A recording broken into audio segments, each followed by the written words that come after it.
Okay, hello everyone. Hello everyone. This lecture is dedicated to the Neyman-Pearson rule for deciding the threshold for signal detection, and that is a very important topic. So let us start with this Neyman-Pearson rule. We'll see that. So we have Neyman-Pearson rule, or even Neyman-Pearson theorem, or there are several names for deciding threshold in signal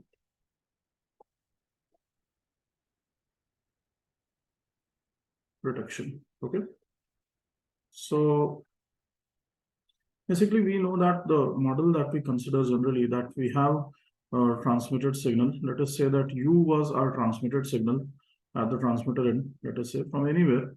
It could be a communication signal, or it can be a radar signal that is reflected from the target and that the radar has to receive. So we have this, let us say that the transmit signal is U, and we have AWGN, Gaussian noise, additive white Gaussian noise, and this is essentially our received signal at the receiver, which is comprising of the transmitted signal plus the AWGN Gaussian noise. Okay, so now now we have seen that we have formulated based on the Bayes rule. The Bayes rule enables us to formulate a statistic,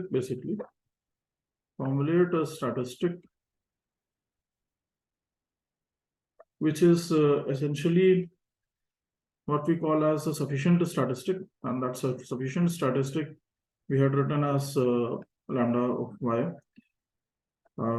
known as the sufficient statistic.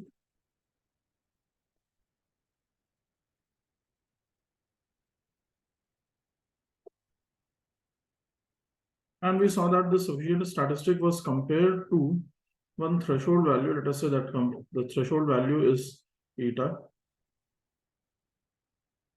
There's a threshold value, and on comparing the sufficient statistic with the threshold, we decided that what is the value that was transmitted at the transmitter end, that is essentially what was the value of this U.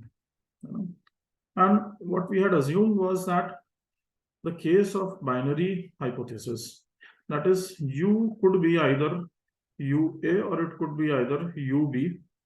So that was what we meant as that UA was transmitted at the transmitter end, either UA is transmitted or UB was transmitted